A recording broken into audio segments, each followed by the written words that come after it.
Hey bookwormies, welcome back to my channel and welcome to today's video. Today we have our July wrap up. July was a good month. I found some good books, I found some okay books. I just, we had everything in the mix and we are gonna yap about all of them. Don't you worry. In July, I can tell you one thing, it started off strong. But first, let's get, I read a total of 13 books in the month of July, which is it's a good number. I had some good ones, I had some okay ones. So honestly, at the end of the day, it worked out well for me. And that's what we're mainly here for, okay? The first book I read in the month of July was Daggermouth. Guys, this is a dystopian book, and it's dystopian with some romance. Obviously, technically, it is kind of like fantasy, but like, guys, this book absolutely gagged me. It's amazing. First of all, one thing, this brings enemies to lovers to a whole nother level. I loved what the hell that gave me. Guys, I'm sorry, this enemies to lovers enemied. It enemied, and guys, I love both the characters. Okay, so let me explain a little bit about what this world is about. So in Daggermouth, we are set in Newfound Haven, and it is like it's a place where like nothing is like mercy is not a word they know. Mercy does not exist in their book, in their dictionary. And the second is that we have like different like rings, okay? And the main one is heart. That is the strongest, that is like the main, okay? And we have many rules. We have many rules in this world. One of the most important ones is you cannot fall in love outside of your ring, okay? So there are different rings, and there's rings of very privileged people, like the heart. The heart is like the main top one. And then there's poverty, where like any of the masterly will do anything they can to hold on to any power. Obedience is very much important. And we are following two people. Grayson, Cyril, he is the English, please English to me. Publicly, he is the heir to the presidency. It does kind of follow the presidency, but it's kind of like a monarchy because you're followed by like that's how the rules go, okay? And he is the heir and the heart, and he's gonna be ruling next, okay? But privately, he's trying to do something. He's trying to help because he knows this world is not perfect and it is not how it's supposed to be.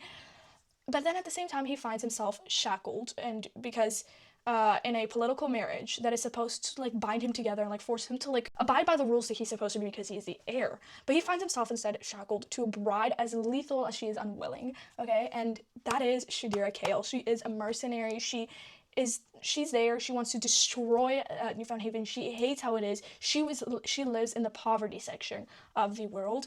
She is there to kill people, not to hurt anybody. But when she goes to try to kill Grayson in an attack and misses, she is trapped into a marriage with him instead, because that is the only way to say like a little thing that's going on. And their union is not something like a love story. It's not something cute. It's not something anything beautiful. It's them just trying to survive, and it's the most enemies that you could ever be like. And guys, I love this. This dystopian world was amazing. I've not read a dystopian book in a while. The last one that I read, probably The Hunger Games or Shatter Me. I don't remember which one I read first. But guys, this was amazing. I loved everything about it. I love Shadira. I love Grayson. Guys, the scenes, there's this one scene that I still think about to this day. I'm never giving up on it. Guys, I love this. The ending, brutal, excuse you. No, absolutely not. H.M. Wolf, I would love the second book in my hand right this second. Thank you, because the second book, Python, is coming out, I'm pretty sure next year. No, or end of this year? I don't know, guys. Daggermouth came out December 5th, 2025. So wait, guys, actually now I need to kind of know, when is Python coming? Or do we not have a release date yet? It is a duology, so guys, all of you guys that don't want a long series, here it is for you. This is for you, okay? Oh, it's coming out November 2nd, 2026. Mark your calendars if you guys have read Daggermouth. The thing the ending was brutal. I loved everything about it. It was amazing. 4.5 stars. I really recommend it. If you guys have not read it, I recommend reading it. If you guys do not want to be stuck in a cliffhanger, I would recommend reading it obviously closer to the date. Maybe read it in October, because then in November 2nd, you guys can just pick up Python and you're perfectly ready to go, because I'm 99% sure it is a duology. So that's amazing. I loved it. I read it in like 2 days. It was amazing, okay? Next book I read, not as good, but I feel like because just I had this like high expectation for it, that I feel like that's one of the main reasons why it did not hit, and that is Starside. I rated that book 3.75 stars. It is one of the newest releases by Alex Astor. She's also the author of Lightlark. I liked a few of the books of Lightlark. I enjoyed the first and second one, and then afterwards it kind of just felt like they were dragging things on, and the love triangle was dragged on for way too long in my opinion. I stand by that. I'm not going to be continuing that series. But Starside, everybody was like, guys, if you hated Light Luck, still try to read Starside because Starside was amazing. Everybody was talking about it. I was not planning to read Starside, okay? I put on my TBR. But that means nothing. I can tell you that means absolutely nothing. If it's on my priority TBR, that's a different thing. But I was just like, I don't know. Okay, but then I heard everybody raving about this book and being like, this is amazing. And so I went and read it. Honestly, 3.75 was generous. I'm more on the 3.5 side, 3.25 even, because it was not as much. I don't know how many books it's going to be. I know Stormside is going to come out, I think, next year from what I have heard. Something like that, but I don't remember. Anyways, so what is Starside about? Every 50 years, the gates of, okay, wait, no. I feel like we need to step back. Okay, so the world we are set in is Starside and Stormside. 100 years ago, many years ago, a brutal world split the land in two. Starside is where the immortals live and where there's magic. Everybody that's descendant of the gods is like living in this power-rich place, and it's like just amazing, right? And then there's Stormside, and this is where mortals fight for any scrap of magic, any scrap of anything, honestly. And every 50 years, the gates are open between Starside and Stormside, so people of Stormside can try to and 50 of them are allowed to journey across Starside to access a pool of magic that can heal, grant them wealth, or extend any life or anything. And everybody can just go in there if they want to, but obviously it's 50 people and it's only every 50 years. And many go there, like, they have their own reasons, but Eris, she's our main character, she is going there for vengeance. She, so as a kid, a goddess set fire to her village and so killed her entire family, and she's like, I'm not there to go for their magic, I'm there to kill them, because if they killed my entire family, my entire village, I am not letting them get through this. And she's the only one that survived.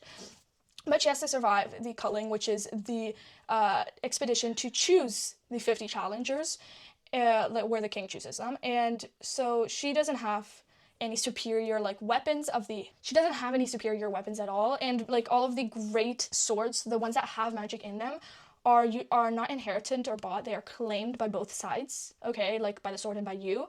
And she claims a great sword. It makes her a target by the end of it. And so we're just following that. And it is also like an enemies to lovers thing. I don't know, guys. I don't know.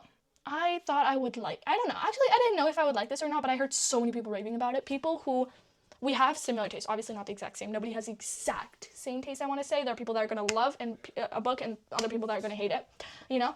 I thought I would be though on the spectrum of liking it. The first half just felt very slow. It just felt like I was just dragging through mud, trying to get through it. I did not feel much. Honestly, guys, yeah, I want to lower the rating. It's a 3.25. It was interesting for what it was, but it was not for me. I don't think it was for me by the end of the day because it was just not it.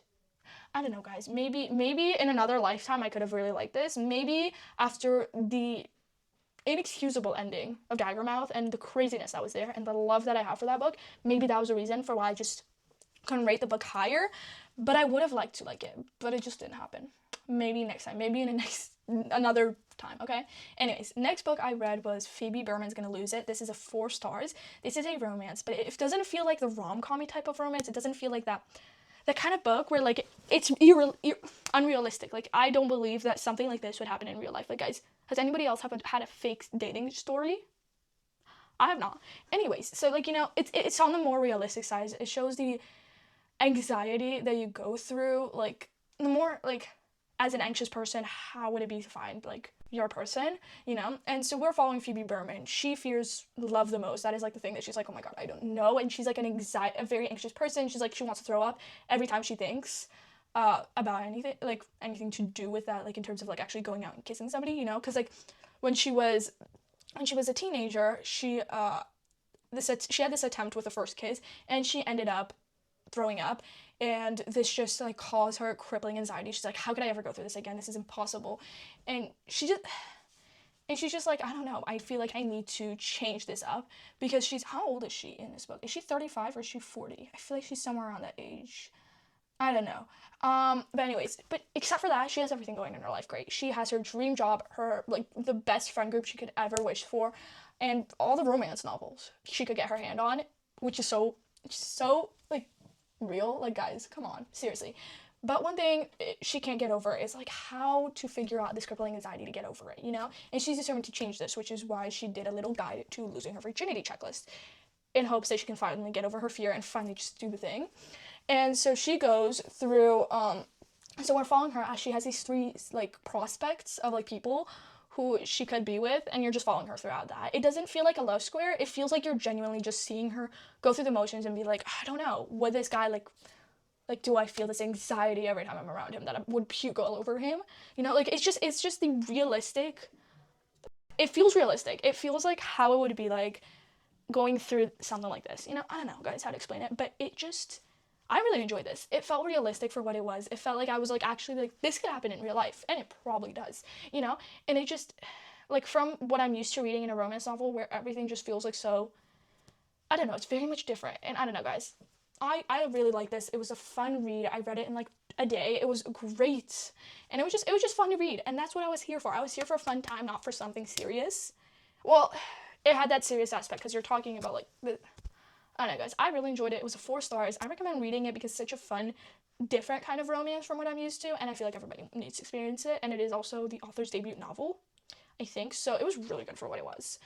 Anyways, the next book I read was Fever Dream by Elsie Silver. This is going to be part of her new series, Emerald Lake. I've read every other series of hers. Yeah, I have. She has 3 other series. I finished all of those. So yeah, and I was just like, you know what? Elsie Silver, I get why people love her books, but I am not one of those top lovers. I cannot claim a spot of her like being like a true fan because there are books that I've enjoyed and there are books that I've just felt very meh about her.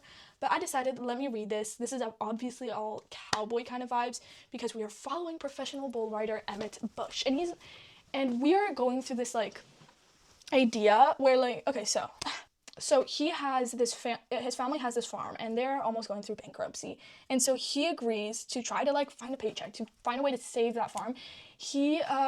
He agrees to be the leading man on a new reality show called Romance Ranch, and he's gonna be like he's gonna be the very main character, but he's just there for the money. He's not really there to actually compete, which is very important. I feel like we need to know that. Okay, and then we have Julia Silva. You guys might know her. She's the sister of Theo Silva, which is part of the other series, you know. And she walks onto his property. She is not, though, guys, a contestant. She's not trying to win him over in the Romance Ranch series. She is there as kind of like, what is she? She's not a producer, but she's like helping in there. I don't know how to explain it, guys, but she's like looking for like how to set up like for this episode we could go on a date there and do this kind of dating scene, or we could do this challenge, you know, that kind of stuff. She's there for that kind of shit. And so she's there. She's like smart, snarky, beautiful, but she is also the little sister of his rival. Okay, Theo Silva, him, they're just like they're rivals. Okay, guys, because they're both bull riders. Anyways, and she's the last woman he should feel like that for. And you know, Julia has been warned about him. She knows that not to fall for him, and she's sworn off relationships. And we're just following that. That's kind of the idea. It's a really nice premise, and I'm happy though that he didn't actually like, you know, want to be part of that thing. He was just there for the money of it all because he needs to save his parents, well, his family's farm. But it was really fun. It was a 3.5 stars. There's nothing memorable about the book that I could be like, oh my god, I love that about it, you know? But I'm also very picky with romances, so I don't know if I'm the right person. But something Elsie Silver always does, she has that spice that is just great, you know? So that's just my thing. Anyways, the next book I read was Your Knife, My Heart. This is a dark romance, and guys, this is an interesting premise. I don't read a lot of dark romances, but this book was piquing my interest, and I was like, okay, wait, it sounds really good. And it's a duology, both about the same characters. Okay, so we're following Cameron Mortimer. He is kind of part of these like dark forces, and he has an issue. He can't stop killing his partners. Okay, he is mainly known as one of the most insane, but he's also one of the most lethal assets, so in the dark forces, so they can't just kill him off just because he keeps killing his partners. And he's on also, and mainly he's insane because he's been going through this experimental drugs for many years where that fractured his control, making him a liability to everybody on the field, specifically his partner, because every there and then he would kill his partner and they're just gone, and he wouldn't even realize that. That's the thing. Okay, and so he's taken, and as punishment, he's thrown back into the under trials, which is kind of like a boot camp to get soldiers ready to be in the dark forces and to see who's actually strong enough. Okay, and it is to break the weak ones out and get them away, and to find like the strongest ones to be part of the dark forces.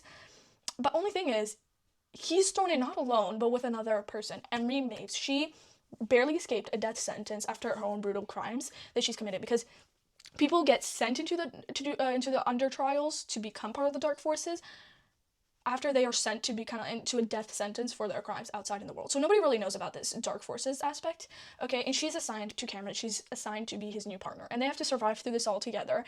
And she realized, and so, you know, we're just kind of following that's the idea. And I love this. This was such a fun premise. I love the idea behind it, and it was just so fun to read. The first book is obviously my favorite. Your Knife, My Heart is a 4.25 stars. First of all, the idea that he keeps killing his partners, and so they need to find him a new one. It's just so funny to me. But there's just so much darkness beneath it, and like, I don't know, guys. I loved it. I loved her. I loved him. I loved everything about it, guys.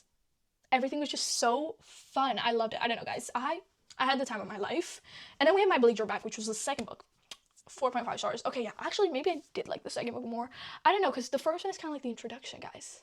I love that for me. Anyways, this was great. I love both books. Like, the way that and we're not just focusing on the romance of it all, and, like, that's what we're calling the dark part. No, we have, like, a side plot. Well, not a side plot. It's the main plot that follows it along. It is just so fun. It is just, like, this crazy, I don't know, guys. I loved everything about this. It was a great book. Like, there's nothing in there that I'm like, okay, wait. That no. It was just so fun to read. And the main plot that was driving it around, I loved it. I loved everything about it. Okay, guys? Next book I read is 11/26/63. And we are following the main character as he kind of goes, like, into this time travel, going back in time to stop the JFK assassination. And that's kind of like the main premise. This is a historical fiction, which historically, I do not have an amazing relationship with historical fictions. I don't know, guys. Maybe I've just not been reading the right ones for me, but I feel like historical fictions are less up my lane. Okay? But anyways, it was a fun one. This one was great. I loved how we're not just focusing on the idea, oh my god, he needs to stop the JFK assassination. No, it felt like you're also following, like, the plot behind it, the idea, like to see the culture of the time, because we are 1963 and he was before in, like, 2014, I think, 15, maybe a little bit later. But it's just like first of all, you see the cultural difference between the two times. You see how people act differently in the two times. You see him like finding, like, relationships with people, and, like, there's just everything. It doesn't feel like we're just focusing on the one idea, oh my god, I need to stop the JFK assassination, and done. It's everything around it too, and I loved it. It was a 4 stars. The first half was a little bit slow for me, but it was fun. It was really fun. I enjoyed my time. There's nothing where I was like, no, that's a no for me, you know? That's kind of my thoughts.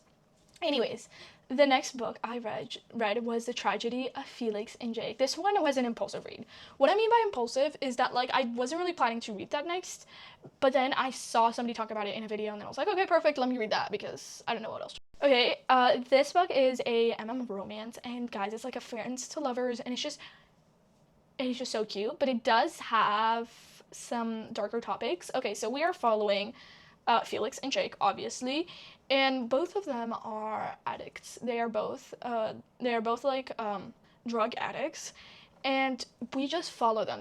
Okay, so we have Jake. He's been trying to stay sober and, like, trying to, like, live his life, but after this one, like, thing that happened, he relapses, and you're seeing him go back into these meetings, and he gets a sponsor, Felix, okay?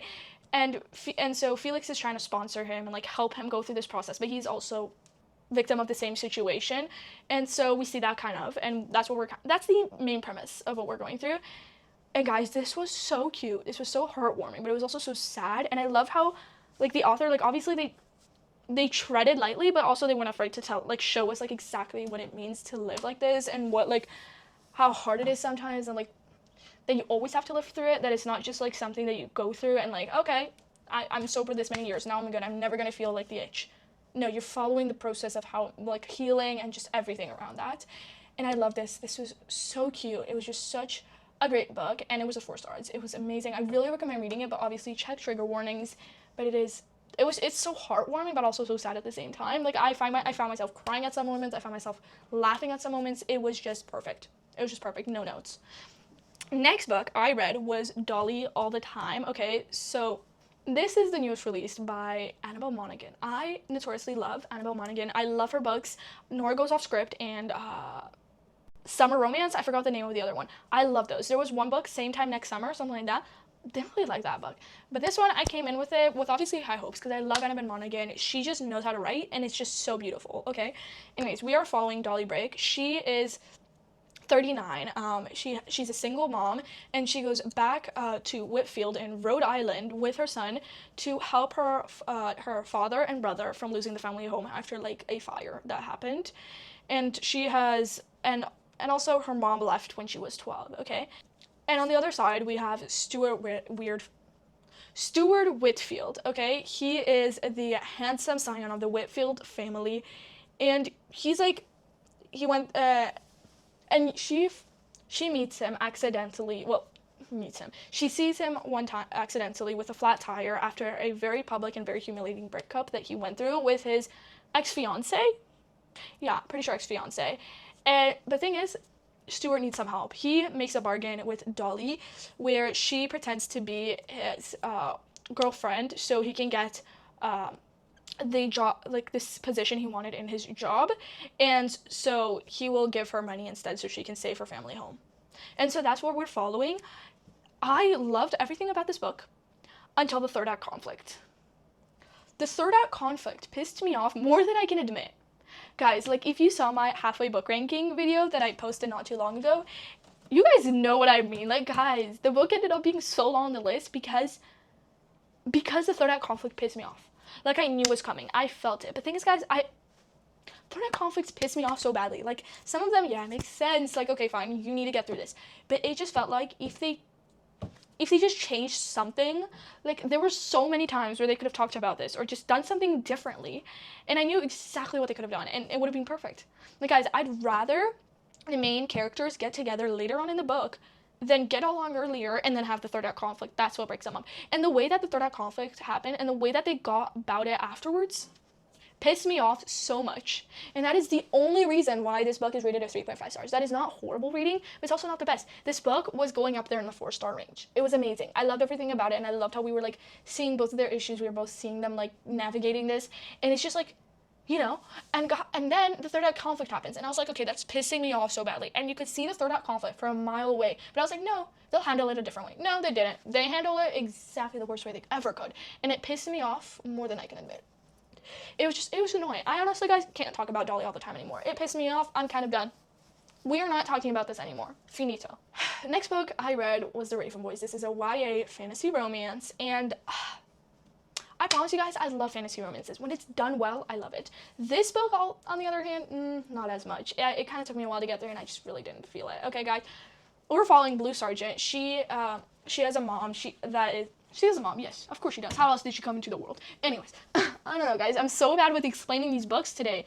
I don't know what's going on with me. Anyways, she lives with her mom and like her aunts, something like that, similar. And they're all seers except for Blue. She is a non-seer. And there's this one day, St. Mark's Eve. Usually people don't remember that day. It's not a very like remarkable like celebration, and it is when these spirits come and like see everything, like, you know, things happen. And thing is, she's a non-seer. If you're a non-seer, you're not supposed to see any of these spirits, okay? But thing is, she did. She saw a boy. And her aunts told her there are only 2 reasons why you, a non-seer, would be able to see a spirit on St. Mark's Eve. And that would be either he's your true love or you killed him. Because also, when Blue was young, she got a prophecy that if she kissed her true love, he would die. Okay? In the book, and the boy that she talked to, his name is Gansey. He's not actually dead. She discovers he's a rich boy and a rich student at Aglionby, which is the local private school. And she has a policy against staying against all those boys. They are known as the Raven Boys, and they usually mean trouble, but she's drawn to him, and, you know, we just follow that. Her and a few other people. Adam, who's a scholarship student that hates everything to do with money and all of that kind of stuff. Ronan, who's like a fierce soul, and he just has like very strong emotions. And Noah, who is kind of like the more watcher, the more very quiet person. He notices more than he speaks. Okay, and so that's kind of what we're following. And thing is, Gansey is on a quest with those 3 other people, and so she joins them, and blah blah blah. We're following that. Anyways, I didn't care. I did not give a single fuck about a single character in this book. I didn't care about Gansey. I didn't care about Blue. I didn't care about Adam. I liked him, but not really.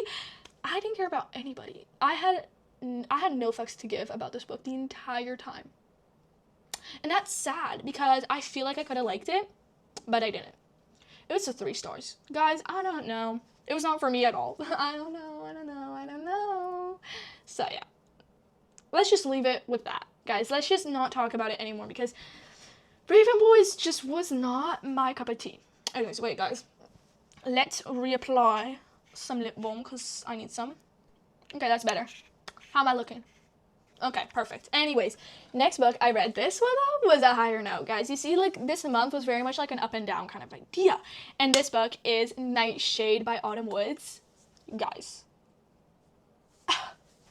The first 10%, I was like, okay, wait, no. I don't know how I'll feel about this. I feel like I'm not going to enjoy it. 10% later, I'm invested as fuck in that shit. Invested as fuck. This is a mystery with some romance. You guys might be like, no, Romy, if you checked Goodreads, it says that there's fantasy. It's not fantasy. I thought it was fantasy too, and then I found out it was a mystery romance. But guys, the fuckery in this, some drug was clearly put into this because what the fuck? This was so addicting. Okay, let me explain what this book is about. So we are following Ophelia. So when she was 16, 15, a helicopter killed her parents. But thing is, she knows that was no accident because there were no, and she knows like it did not happen on accident. So she goes and enrolls herself in Sarsong University, who usually only allow like the most powerful families in, but she gets a scholarship and gets in. And she's there to investigate her parents' murder. She's like, I'm not leaving here until I find out what the fuck happened here and get revenge. Okay? And the other person is Alex Corbeau Green. Okay, guys, he is the son of her main prime suspect. He is the son to the entire like, let me find the word, like, not airplane, but like air, you guys know what I mean, okay? He is, okay, and she's like, oh my god, he is just a younger version of his father, the father that most likely killed my parents. Okay, got my parents killed. Okay, and they get off to a rocky start when he almost runs into her with his car, and so we're following that. But thing is, when an anonymous stalker starts stalking her in the university, she knows that she could not survive this university alone, trying to like just uncover the mystery and just leave, you know? So she gets an ally, which is Alex, very unexpected one, and he's also her alibi for murder. And so we just follow her, trying to find out what is going on, what happened to my parents, and then at the same time, she starts to form an unlikely friendship, you could say, with Alex, and that's what we're following. Guys, I love this. This is like an enemies to lovers. It is, and it's just, I wouldn't say it's a huge enemies to lovers. It's not dagger mouth enemies to lovers, but it is amazing, guys. I loved it. I cannot tell you what to say, except I loved it. Nightshade, guys, if you watched my week vlog, you guys know what's up. You guys know what's going on because, guys, tell me why I was so obsessed with Alex, especially in Daybreak. But Nightshade ended in such like a banger. Guys, I sobbed at the ending. The thing is, I was also very emotional that day, I feel like, or something, because I wouldn't stop sobbing, and it was in the middle of the night, and I was like, guys, I need to go to sleep, but I couldn't fall asleep. But guys, Nightshade was amazing. Alex, the yearner he is, so absolutely. Let me read you guys a few quotes, okay? I bet my walls up too high. They're worth the climb. They aren't. We stop on the mansion steps, his tone soft. They are. For me, they are. If you end up being the death of me, Winters, I couldn't ask for a better end. Forget dying for her. I'd live for her. I feel like I could overcome all the darkness inside, if only it meant I'd get a life in her company in return. Ophelia is my deadly nightshade. She's bad for me. I know what she'll do to me, but she's too beautiful, too enticing. She's too deep in my bloodstream already. Painful and ecstatic all at once. Guys, there's so many more, but guys, I fell in love. The yearner he is, Alex, he's another fucking level. I'm sorry, guys.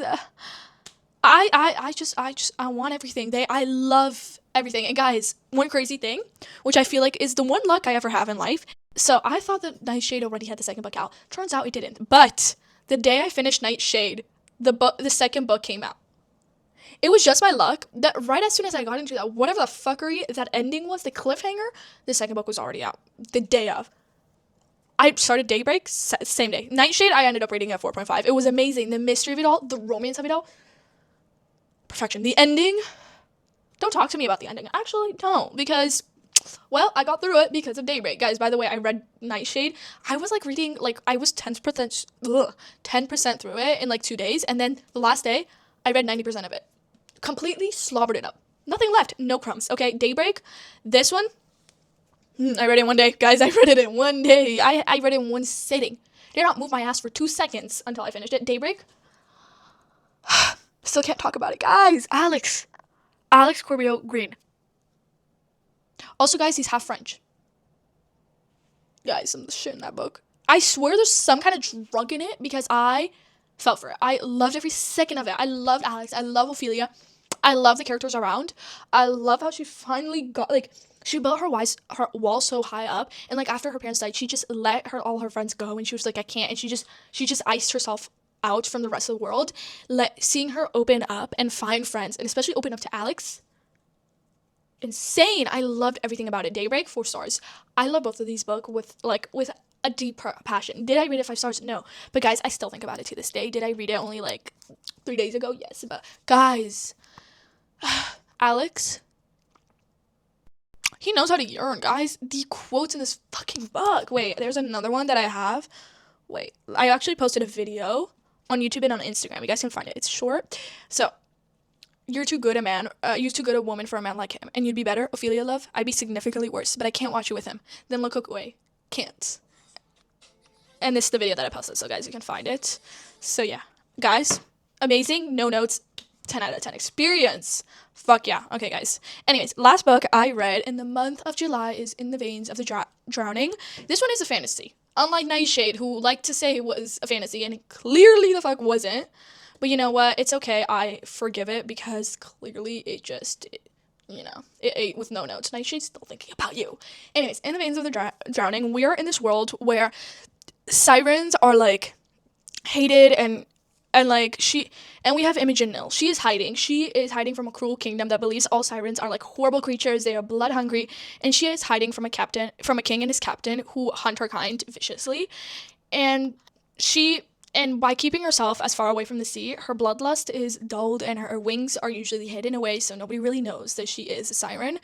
But then a neighboring king comes to visit, blah blah blah blah blah, and that is okay. And Imogen can no longer hide. He knows what she is, and he believes he can save both of their kingdoms. And so they form a blood bond together that protects them both, and they flee the kingdom together.